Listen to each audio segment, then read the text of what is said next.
Hi అండి. మనం 10th క్లాస్‌లోని పోషణ టాపిక్‌లోని స్వయం పోషకాలు అంటే ఏంటో డిస్కషన్ చేసుకున్నాం. పరపోషకాలు అంటే ఏంటో తెలుసుకున్నాం కదా అండి. ఇప్పుడు అదే టాపిక్‌లోని మానవుని యొక్క జీర్ణ వ్యవస్థ, దీన్ని ఇంగ్లీష్‌లో డైజెస్టివ్ సిస్టమ్ అని అంటారండి.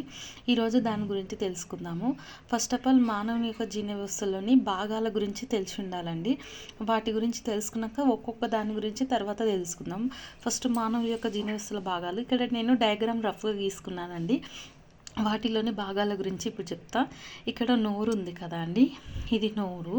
ఇక్కడ డాట్స్ లాగా ఉంది చూడు, ఇది లాలాజల గ్రంథులు. ఇదంతా ఆశకూరం అండి. ఈ ఆశకూరంలో ఏముంటుంది? దంతాలు ఉంటాయి, నాలుక ఉంటుందండి. ఇక్కడ ఉబ్బెత్తుగా ఉంది కదా, ఇది గ్రసని అంటారండి. ఇక్కడ గొట్టం వంటి నిర్మాణం ఉంది కదా అండి, ఇది ఆహారవాహిక. ఇక్కడ సంచి వంటి నిర్మాణం ఉంది కదా, ఇది జీర్ణాశయం అని అంటారు. ఇది కాలేయం, క్లోమం. ఇక్కడ ఉంది కదా అండి, ఇది ఆంత్రమూలం. ఇక్కడ చిన్న పేగు, ఇవంతా లోపల ఉన్నదండి చిన్న పేగు. మళ్ళీ ఇదంతా పెద్ద పేగు అండి. ఇది పురుషనాళం, పాయువు, ఉండుకం అండి. అయితే వాటి యొక్క సీక్వెన్స్ అంటే దాని గురించి అవగాహన ఉండడానికి నేను ఒక చార్ట్ రూపంలో వేసుకున్నానండి. అవేంటి? ఫస్ట్ నోరు, ఆశకూరం, గ్రసని, ఆహారవాహిక, జీర్ణాశయం, చిన్న పేగు, పెద్ద పేగు, పురుషనాళం, పాయువు. మళ్ళీ చిన్న పేగులని ఎన్ని భాగాలు? 3: ఆంత్రమూలం, బెజునం, శేషాంత్రికం. అయితే ఫస్ట్ ఆఫ్ ఆల్ నోరు గురించి డిస్కషన్ చేసుకుందామండి. ఫస్ట్ ఏంటంటే, మనం ఫుడ్ తీసుకుంటాం కదా అండి. మనం ఫుడ్ తీసుకున్న తర్వాత ఈ నోటి ద్వారా వెళ్ళి ఏమవుతుంది? ఆశకూరంలోని లాలాజలం ఉంటుంది కదా అండి, అక్కడ లాలాజలంతో కలుస్తుందండి. కలుసుకున్నప్పుడు ఏమవుతుందంట? మెత్తగా మృదుగా ఉంటుందంట అండి. దాన్ని ఏమంటారు? బోలస్ అంటారంట. అయితే ఈ ఆశకూరం లాలాజలం గ్రంథులతో కలుసుకున్న ఆహారం అనేది మృదు స్వభావం కలగటం వలన జీర్ణాశయంలోకి వెళ్ళడానికి సులువుగా ఉంటుందంట. అర్థమైందా? దీని నోటి ద్వారా మనం ఫుడ్ తీసుకుంటాం కదా, అది మృదు స్వభావం కలిగి ఆశకూరం ద్వారా జీర్ణాశయంలోకి వెళ్ళడానికి సులువుగా ఉంటుందంట. ఇప్పుడు నేను ఆశకూరం అని చెప్పుకున్నాం కదా, ఆశకూరంలో ఏమి ఉంటాయి? దంతాలు ఉంటాయి. నెక్స్ట్ నెక్స్ట్ ఏముంటుంది? నాలుక ఉంటుందండి. అయితే దంతాల గురించి చెప్పుకున్నప్పుడు దంతాలని ఫస్ట్ ఆఫ్ ఆల్ ఏంది? మనం ఏదైనా సరే అండి ఫుడ్ తీసుకున్నప్పుడు నమలడానికి కానీ మింగడానికి కానీ ఏమవసరము? ఖచ్చితంగా దంతాలు అనేది అవసరం. మానవుని జీర్ణ వ్యవస్థలో ముఖ్యమైన భాగంలో ఒకటి దంతాలు కూడా అండి. అయితే ఈ దంతాలు అనేది 4 రకాలండి. ఏవి? కుంతకాలు, రదనికలు, అగ్రచర్మనకాలు, చర్మనకాలు. దంతాలు ఎన్ని రకాలంటే 4 రకాలు. కుంతకాలు, రదనికలు, చర్మనకాలు, చర్మనకాలు. కుంతకాలు అంటే ఏమిటంటే వీటిని కొరకు పళ్ళు అని అంటారండి. రదనికని కొరపళ్ళు అంటారు. అగ్రచర్మనకాలను నములు దంతాలు అంటారు. చర్మనకాలను ఏమంటారు? విసురు దంతాలు అంటారు. ఈ ఆశకూరలోని దంతాలు చెప్పుకున్నాం కదా, అందులోని కుంతకాల గురించి చెప్పుకుందామండి. మనము ఏదైనా ఫస్ట్ నోరు తెరిచినప్పుడు ముందు వరుసలో అంటే మానవులని దంతాలు ఎన్ని ఉంటాయని మనకు అందరికీ తెలుసు అండి. 32 ఉంటాయని తెలుసు.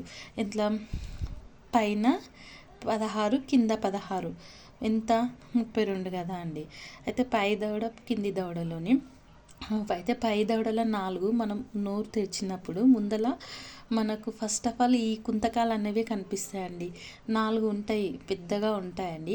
ఇవి ఏమైనా సరే కొరకడానికి ఉపయోగపడుతున్నాయండి. మొత్తం 8 అండి. పైన 4, కింద 4 ఎంత? మొత్తం 8 కుంతకాలు. నెక్స్ట్ రదనికలు అనేటివి, వీటిని కొరపళ్ళు అని అంటారండి. ఈ కుంతకాల పక్కన మొనదేలినట్టు 2 ఉంటాయి కదండి, పైన 2, కింద 2 ఉంటాయండి. వీటిని ఏమంటారు? కొరపళ్ళు. మొత్తం ఎంత ఉంటాయి? 4 ఉంటాయి. నెక్స్ట్ ఏంది? అగ్ర చర్మనకాలు. ఇవి ఏంటివి అంటే ఈ కొరపండ్లు పక్కన ఇవి నమలడానికి ఉపయోగపడతావండి. ఇవి 4 ఉంటాయండి. పైన 4 కింద 4 ఉంటాయి కాబట్టి ఏమంటారు, నములు దంతాలు అంటారు. మొత్తం 8. నెక్స్ట్ చర్మనకాలు వీటిని విసురు దంతాలని ఇంకో నేమ్ కూడా ఉందండి. ఈ మొత్తము పైన 6 కింద 6 ఇవి మింగడానికి ఉపయోగపడుతుందండి. ఇప్పుడు మనకు తెలిసింది కదా, ఆశకూరలు ఏముంటాయి అనుకున్నాం, దంతాలు ఉంటాయి. ఈ దంతాలు అనేవి దేంతో అంటే డెంటిన్ అనే పదార్థంతో నిర్మితమై ఉంటాయి కాబట్టి ఇవి గట్టిగా ఉంటాయండి. అయితే మానవుల్లోని దంతాల సంఖ్య 32 అండి. ఇంకొకటి చిన్నపిల్లలని ఎంత ఉంటాయంటే 20 ఉంటాయండి. వీటిని ఏమంటారు, శ్వాస దంతాలు అని అంటారు. ఇక్కడ నేను నోట్స్ రాసుకున్నానండి. ఇంకో చూడు, కుంతకాలు కొరకు పళ్ళు, రదనికలు కొరపళ్ళు, అగ్రచర్మనకాలు నములు దంతాలు, చర్మనకాలు విసురు దంతాలు ఇక్కడ రాసుకున్నాం కదా అండి. నెక్స్ట్ ఏమైతే మీకు ఒకసారి ఎక్స్ప్లెయిన్ కూడా చేస్తాను. నేను రఫ్గా డయాగ్రామ్ తీసుకున్నానండి. ఇగో ఇది టీత్ అండి. పైన దవడలోని ఎంత ఉంటాయి, 16 కింది దవడలో ఉంటాయి కదా. ఇక చూడండి, ఇక్కడ ఇట్లా ఉన్నాయి కదా వెడల్పు, వీటిని కుంతకాలు అంటారండి. ఇవేమంటారు, కొరకడానికి ఉపయోగపడతాయి. ఇవి ఫుడ్ తీసుకునే కూడా కొరకడానికి ఉపయోగపడతాయి. ఇవి పైన 4 కింద 4 ఉంటాయండి. నెక్స్ట్ ఏంది, ఇక్కడ మొనదేలి ఉంది చూసినావా అండి, ఇవేంటివి రదనికలు అంటారండి. ఇవి ఎందుకు ఉపయోగపడతాయి, చీల్చడానికి, ఏదైనా ఫుడ్ తీసుకున్నప్పుడు చీల్చడానికి అనేది ఉపయోగపడుతుందండి. ఇక్కడ ఉన్నాయి కదా ఇవన్నీ ఇవి అగ్రచర్మనకాలు అండి. ఇవి ఎందుకు ఉపయోగపడతాయి అంటే ఇవి నమలడానికి ఉపయోగపడతాయి. నెక్స్ట్ చర్మనకాలండి. ఈరోజు మనం ఏం తెలుసుకున్నామండి, నోరులోని ఆశకూరం గురించి డిస్కషన్ చేసుకున్నాం కదా. ఇప్పుడు ఏంటి నెక్స్ట్,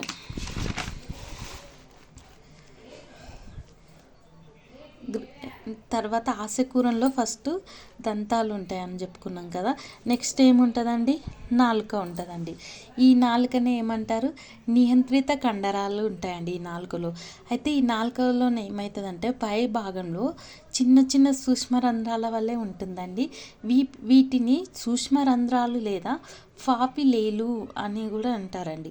అయితే ప్రతి సూక్ష్మరంధ్రంలోని రుచి కణికలు మొగ్గలు ఉంటాయండి. ఇవి రుచి కణికలు ఎన్ని ఉంటాయంటే 10,000 పైన ఉంటాయంట అండి ఈ రుచి కణికలు. అయితే ఈ రుచి కణికలు ప్రతి రుచి రంధ్రాలు ఉంటాయి కదా అండి, అవి రుచిని గ్రహించే గ్రాహకాలు అన్నిటివి ఉంటాయంట అండి. ఈ రుచిని గ్రహించే గ్రాహకాలు ఎన్ని అంటే 4 రకాలండి. అవి ఏంటివి, ఫిల్లిఫామ్ పాపులే, ఫంగిఫామ్ పాపులే, సర్కమ్ వెల్లెటే, తర్వాత పోలియట్ పాపులే.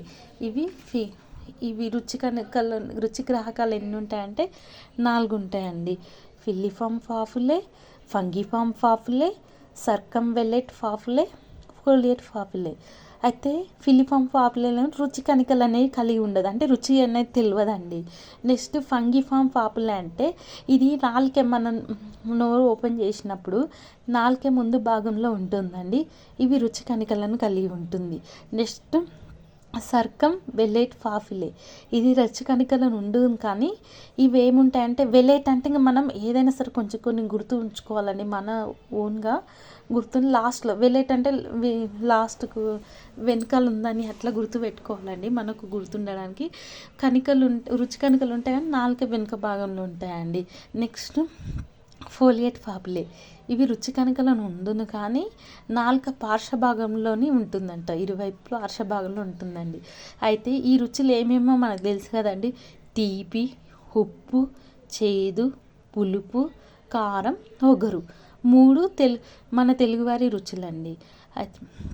ఇప్పుడు మనం నాలుక గురించి తెలుసుకున్నాం కదా. మళ్ళీ నాలుకలోని ఈ ఆశకూరంలో ఏముంటాయి, ఫస్ట్ దంతాలు. ఈ ఆశకూరంలో ఫస్ట్ దంతాలు ఉంటాయని చెప్పుకున్నాం కదా. నెక్స్ట్ ఏం చెప్పుకున్నాము, నాలుక గురించి డిస్కషన్ చేసుకున్నాం కదా అండి. మళ్ళీ ఇందులోని ఇంకేముంటుంది, లాలాజల గ్రంథులు ఉంటాయండి. ఈ లాలాజల గ్రంథులు ఏవేమంటే, ఫస్ట్ ఒకటి ఫెరోటిడ్ గ్రంథులు. ఇందులో ఉండే నాలుకలోని లాలాజల గ్రంథుల్లో ఆశకూరలోని ఫస్ట్ ఒకటి పెరోటిడ్ గ్రంథులు, 2 హతోజీవిక గ్రంథులు, 3 హతోజంబిక గ్రంథులు. అయితే ఈ ఫెరటిడ్ గ్రంథులు అనేది చెవి దగ్గర ఉంటాయంట అండి లాలాజల గ్రంథుల్లో. నెక్స్ట్ హతోజీవిక గ్రంథులు ఎట్లా ఉంటాయంటే నాలుగు కింది భాగాన ఉంటుందంట అండి. నెక్స్ట్ హతోజంబిక గ్రంథులు ఎందుకంటే దవడ ఎముక వెనుక భాగాన ఉంటుందంట అండి. అయితే ఈ పెరోటిన్ చెవి దగ్గర ఉంటాయి కదా అండి, ఇదేంటంటే గ్రంథుల స్రావం నాళాల ద్వారా ఆశకూహంలోకి విడుదలవుతుందంట. ఈ గ్రంథుల నుంచి స్రావం వస్తుంది కదా సెలవు, అది ఏమవుతుందంటే నాళాలు ఉంటాయి కదా, ఈ నాళాల ద్వారా ఆశకూహంలోకి రిలీజ్ అవుతుందంట. నెక్స్ట్ ఏంది అధోజీవిక గ్రంథులు. ఇది అధోజంబిక గ్రంథులే అంటే ఇవి రెండు ఈ నాళాల ద్వారా నాలుక కిందికి తెరుచుకుంటాయంట. ఈ నాలుక కింద ఉంటుంది కదా వాటిలోకి తెరుచుకుంటుందంట. తర్వాత మనం ఏముంటుంది అంటే నార్మల్గా చెప్పుకుందాం, ఒక్కొక్క దాన్ని మళ్ళీ తర్వాత డిస్కషన్ చేసుకుందాం. నెక్స్ట్ గ్రసని, నోటి కూరం వెనుక భాగాన ఉండే భాగాన్ని గ్రసని అంటారు. అయితే ఇక్కడ ఆహారం చేరగానే నాలుగు పైకి వెనకకు మనం ఫుడ్ చేసుకుంటాం కదా, అప్పుడు నాలుకే పైకి వెనక్కి నొక్కడం చేత ఆహారం అనేది గ్రసని ముందు భాగాన ఇక్కడ ఉంది కదా అండి గ్రసని, ఈ గ్రసని ద్వారా అంటే ఆహార వాహికలోకి చేరుతుందంట. దీన్ని ఏమంటారు మింగడం అని అంటారు. ఎక్కడ అంటే గ్రసని ద్వారా ఎక్కడ చేరుతుంది ఆహార వాహికలోకి చేరుతుంది, దీన్ని మింగడం అంటారు. నెక్స్ట్ ఏంటండి ఆహార వాహిక. అంటే ఈ ఉంది కదా ఈ గ్రసని మరియు జీర్ణాశయాన్ని కలుపుతుంది ఈ ఆహారవాహిక. ఇందులోనే నియంత్రిత కండరాలు, అనియంత్రిత కండరాలు అని 2 ఉంటాయండి. అయితే ఇక్కడ ఏంటంటే ఈ పెరిస్టాలిక్ చలనం జరుగుతుందండి. ఈ పెరిస్టాలిక్ చలనం ద్వారా ఆహారం అనేది జీర్ణాశయంలోకి చేరుతుందంట. ఆహార వాహికలోని ఆహారం అంతా ఎంతకాలం పాటు ఉంటుందంటే 10 నుంచి 15 సెకండ్ల వరకు ఉంటుందంట. ఇది ఇంపార్టెంట్. నెక్స్ట్ జీర్ణాశయం అండి. ఈ జీర్ణాశయం అనేది ఏ ఆకారంలో ఉంది ఇక్కడ చూస్తున్నాం కదా, అంటే ఇందులో కొంచెం ఇది ఉన్నది కదా అండి, ఇది జే ఆకారంలో ఉంటుందండి. ఇది ఎక్కడ ఉంటుంది మనకు ఈ స్టమక్ ఉంటుంది కదా, ఈ ఈ స్టమక్లోని ఎడమ భాగాన ఉదర అంటే పొట్టకు కిందిగా ఉంటుందండి. అయితే ఈ జీర్ణాశయంలోని మళ్ళీ 3 భాగాలు ఉంటాయండి. హార్దిక్ జీర్ణాశయము, పండిక్ జీర్ణాశయము, జఠర నిర్గమ జీర్ణాశయం అండి. అయితే ఇవి ఏం చేస్తుందంటే ఈ హార్దిక జీర్ణాశయంలో అనేది ఆహార వాహిక తెరుచుకుంటుందండి. ఇక్కడ ఉంది కదా ఇదంతా గొట్టం వంటి నిర్మాణం అనేది ఈ జీర్ణాశయం ఏంది హార్దిక జీర్ణాశయం అనే దాంట్లోకి తెచ్చుకుంటుంది. తర్వాత పండిక జీర్ణాశయం అంటే ఇది మధ్య భాగం అండి. ఇందులోనే మెయిన్ జీర్ణక్రియ అనేది ఇక్కడనే జరుగుతుందండి, ఈ మధ్య భాగంలోనే. తర్వాత ఈ జఠర నిర్గమ జీర్ణాశయం అనేది ఉంది కదా, ఇది ఏమవుతుందంటే ఈ ఆంత్రమూలం ఇది ఉంది కదండి, ఇక్కడ ఆంత్రమూలంలోకి తెరుచుకుంటుంది. నెక్స్ట్ జీర్ణాశయం గురించి కూడా చెప్పుకున్నాం కదా, చిన్న పేగు, పెద్ద పేగు, పురుషనాళం, పాయువు ఇక్కడ ఉంది కదా అండి. ఆంత్రమూలంలోకి తెరుచుకుంటుంది అన్నాం కదా ఫస్ట్. ఈ ఆంత్రమూలం అనేది యు ఆకారంలో ఉంటుందండి. ఇక్కడ ఉంది కదా ఇట్లా ఉంటుంది, యు ఆకారంలో ఉంటుంది ఇది. అయితే ఇది ఏమవుతుందంటే కాలేయం, ఇక్కడ కాలేయం ఉంది కదండి ఈ ఆంత్రమూలం, కాలేయం నుండి వచ్చే పైతరస క్లోమం ఇక్కడ నుంచి క్లోమరసంలోకి చేరును. ఇది జఠర నిర్గమ సంవరణి యొక్క అనియంత్ర చర్య వల్ల ఈ జీర్ణాశయంలోని ఆమ్లస్థితిలో, అంటే ఇక్కడ జీర్ణాశయంలో ఆమ్లస్థితిలో అంటే HCl అనేది ఉంటుందండి ఇందులో. అయితే ఇది కైము కొద్దిగా ఇక్కడ నుంచి ఆంత్రమూలంలోకి చేరుతుంది. నెక్స్ట్ ఇక్కడ కాలేయం అని చెప్పుకున్నాం కదా, కాలేయం అనేది మానవ శరీరంలోని అతిపెద్ద గ్రంథి అండి. ఇది ఆంత్రమూలానికి ఇక్కడ కుడి పక్కన ఉంటుంది. ఇది బూడిద రంగులో ఉంటుందండి. ఈ కాలేయ కణాలే పైతరసాన్ని ఉత్పత్తి చేస్తాయండి. ఈ పైతరస వాహిక ద్వారా పైతరసం అనేది ఇక్కడ యు ఆకారం ఉంది కదా ఆంత్రమూలంలోకి చేరుతుంది. ఇది నెక్స్ట్ మనము క్లోమం గురించి చెప్పుకుందాం అండి. నెక్స్ట్ క్లాస్లోని క్లోమం మిగతావి తెలుసుకుందాం. Please subscribe my channel.